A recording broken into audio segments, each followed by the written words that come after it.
understand why I can't go across the street to Granddaddy's house. We spend a lot of time over there. I don't want to sit over here in his restaurant. Well, Jody, things have just changed. You know, your grandmother died 2 years ago, and ever since that time, we did go there a lot and enjoyed ourselves. But recently, your granddaddy, L.W., has married that woman, Alice. And you know, as much as we have tried to go over there and sit and eat with her, eating on my mother's china, and sitting in my mother Gertie's chair and listening to the player piano that my daddy bought Gertie, we just can't take it anymore, honey. You know what? The cook in the back just made a fresh pie. You want a piece?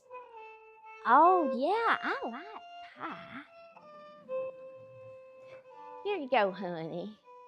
You have some pie, and then guess what? Your granddaddy, L.W., is out back filling up the back of his truck with all the leftover food. He's going to take it out to slop the hogs, and he wants you to go with him. As soon as you finish, he's going to be outside. Oh, let's go. Hi, Granddaddy. Oh, Jody, it's so good to see you, honey. Oh, you're going to go with me out to the farm, right? Okay, come on now. Let's go on. Get in that truck. You scoot on up in there, and, well, I'm going to get in myself. And, okay, here we go. When we get out there, I'm going to need your help, okay, honey? Oh, okay, here we are now. Listen, here's what you've got to do. You see those hogs out there in that field?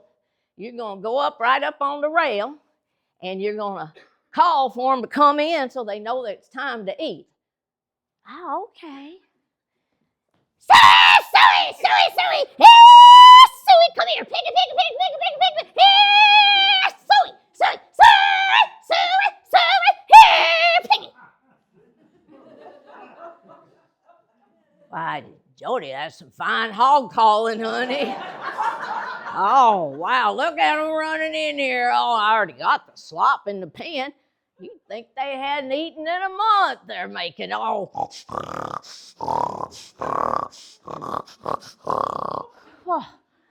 pigs and hogs. Oh, honey, you know what I'm going to do next summer? You got to be so good at hog calling. I'm going to enter you in the state fair hog calling competition. I think you're going to be a good candidate for it, honey. Aunt Renita, I had such a good time being with my granddaddy, L.W. I still don't understand why I can't go over to his house. You know, why do y'all hate that woman Alice so much? Well, Jody, it's a long story that goes way back up in time in these Appalachian hollers, you know. When your grandmother Gertie was born, she was up in one holler, and your granddaddy L.W., he's born up in another holler. Well, your grandmother L.W., your grandmother Gertie, sadly, her mother died in childbirth. Oh, it was a tragedy, and her daddy worked on the Louisville and Nashville Railroad, and he couldn't take on a baby, so he heard of a woman up there that had 2 sons, one a girl, and he took that little baby Gertie up and gave her away to this woman called Grandma Martin. Well, she had these 2 sons who were 8 and 9. They were already working down in the coal mine. You know, they would pick the impurities out of the coal. It was a horrible situation for little children, but they had to help make money so they could all live. And, you know, occasionally one of those boys would lose 1 or 2 or 3 fingers getting it caught in that conveyor belt. I would never, ever suggest anybody go work in that coal mine. Come on, you young fellas, so young and so fine, and seek not your fortune in the dark, dreary mine. It'll form as a habit and seep in your soul till that stream of your blood is as dark as the coal, 'cause it's dark as a dungeon and damp as the dew, where the dangers are double and the pleasures are few, where the rain never falls and the sun never shines. It's dark as a dungeon way down in the mine.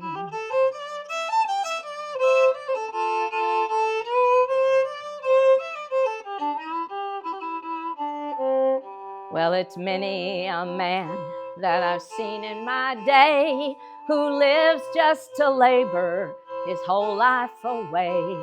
Like a fiend with his drugs and a drunk with his wine, a man must have lust for the lure of the mine. 'Cause it's dark as the dungeon, damp as the dew, where the dangers are double and the pleasures are few, where the rain never falls and that sun never shines. It's dark as a dungeon way down in the mine.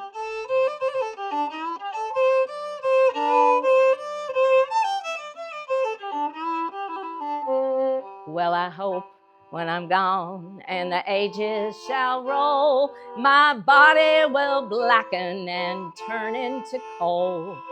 Then I'll from the door of my heavenly home and pity that miner digging my bones. 'Cause it's dark as a dungeon, damp as the dew, where the dangers are double and the pleasures are few, where the rain never falls and that sun never shines. Lord, it's dark as a dungeon way down in the mine.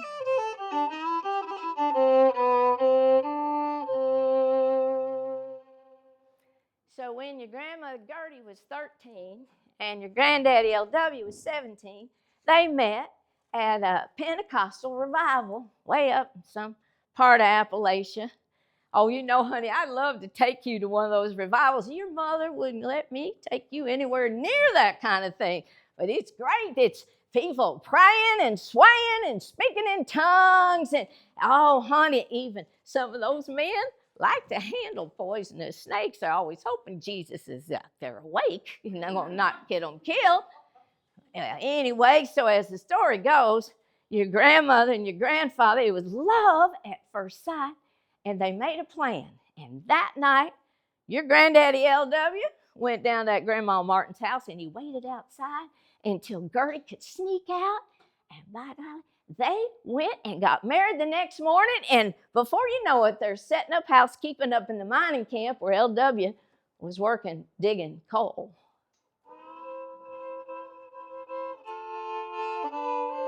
So, Jody, that mine was not any place I'd ever want anybody to work. And I was always scared something would happen to my daddy.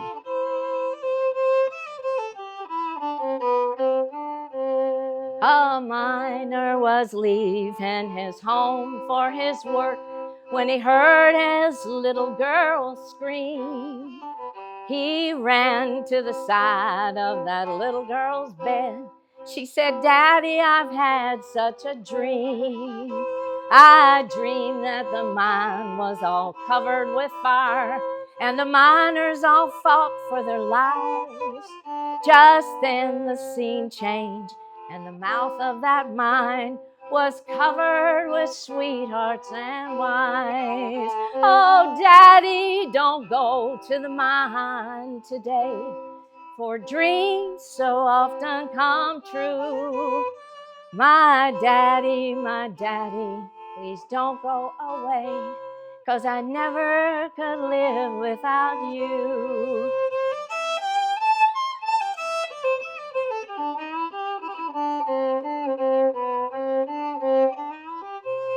Then turning and touching his little girl's hair, he was moving away from her side when she threw her small arms around Daddy's neck. She gave him a kiss and then cried, "Go down to the village and tell all your friends that as sure as the bright sun do shine, there is something that's going to happen today. Please, Daddy, don't go to the mine. Oh, Daddy, don't go to the mine today, for dreams so often come true. My daddy, please don't go away, for I never could live without you.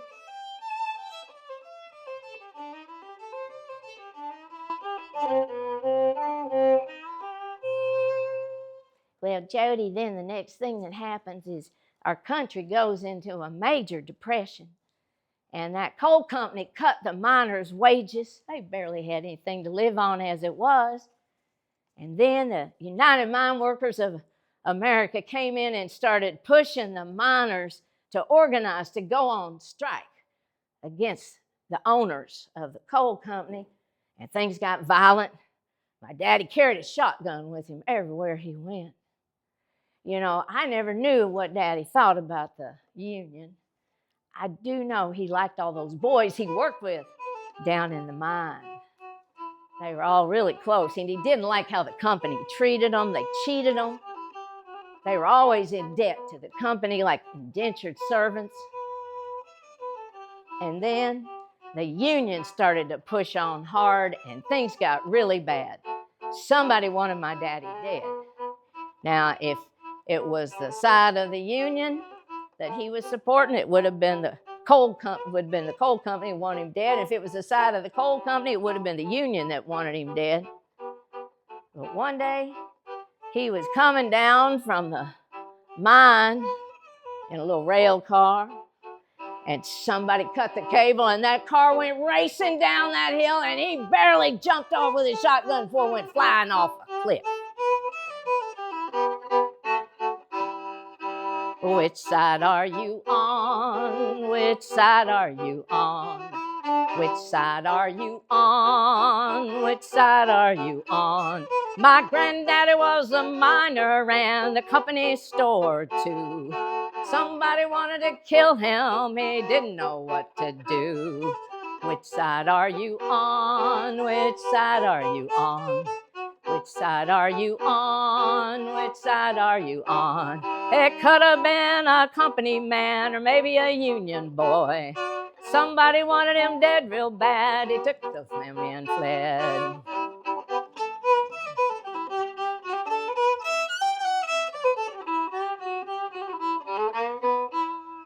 Which side are you on? Which side are you on? Which side are you on? Which side are you on?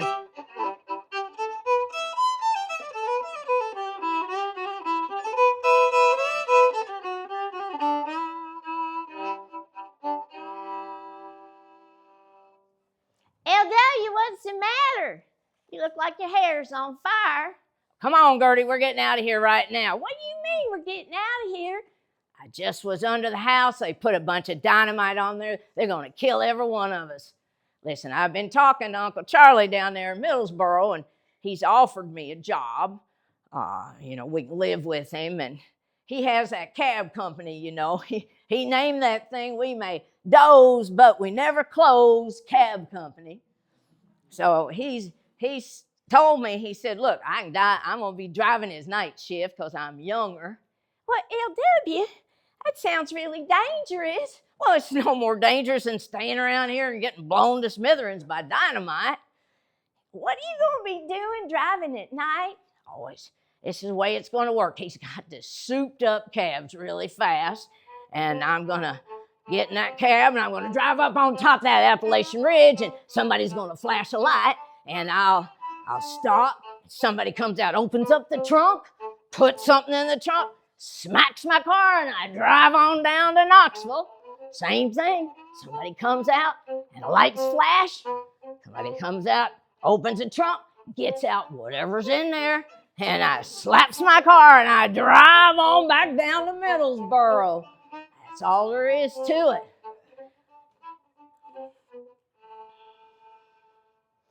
Now, Jody, you ask a lot of questions. I know, Bernita, but I need to understand, what was Granddaddy doing? Well, honey, it was during Prohibition. Well, what's Prohibition? Oh, for heaven's sakes, we're going to not talk about this anymore. Don't you ever let that word prohibition come out of your mouth again. Now, I want to get back, honey, to the story of Alice.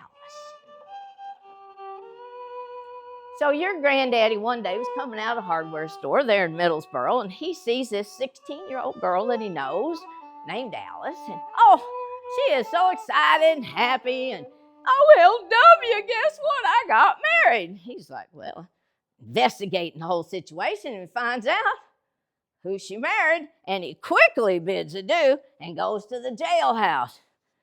Listen, Sheriff, we have a situation. Oh, LW, what's the matter? Well, you know that girl Alice, she married that guy Frank. Why, he's got a family up in Willer Holler and a wife and 4 kids. Oh my God, LW, that's polygamy. I ain't having that around here. Now listen, go over in the case and get yourself a shotgun. I got my pistol right here and I got one in the car. We're gonna go get that scallywag. What is he thinking? I ain't having no polygamy in my area. Well, I tell you what, Sheriff, here's the problem. You know, she met him down there at the revival. You know how so often they have these preachers that come through and try to revive everybody believing in Jesus and, you know, get right with God, whatever. Anyway, that guy Frank sees that girl Alice, and he starts coming down there every day when she's listening to preacher and setting it up so that, okay, they run off and get married, you know, so he can have his way with her. That's what that is. Well, LW, let's go get that boy right now.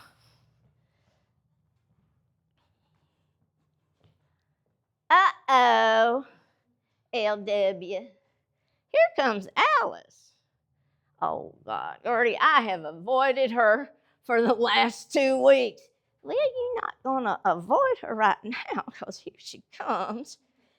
LW, why did you put my husband in jail? Oh, my God, now they're saying I'm a homewrecker and I'm a tainted woman and nobody's ever going to want to marry me. How could you do that to me? Well, Alice, that man you married was laying in line with you as a sinner. And it just had to be that way, honey. I'm so sorry. I know I'm never going to ever get married. Now, Jody, for the end of the story about Alice. A couple of months ago, your granddaddy, LW, called and said he wanted to have a family meeting at my house. I said, sure. So your daddy, Otto, and my other 2 brothers and we all got together. And LW is like, now, you know I loved your mother, Gertie. I loved her with all my heart. And, but I got to tell you, a couple of weeks ago, I got married to Alice. And he said, I ruined her life. I had to do something. Well, LW, you didn't have to go and ruin ours. So, Jody, that's the story. You want a piece of pie? Lying in bed, sad and alone, wondering where my granddad is gone. I start to cry and a thought wanders by. In the kitchen is a fresh baked pie. Cherry or apple or peach will do. Raspberry, apricot, blackberry too. No need to cry or wonder why, 'cause when I'm sad I can always eat pie. No need to cry or wonder why, 'cause when I'm sad I can always eat pie.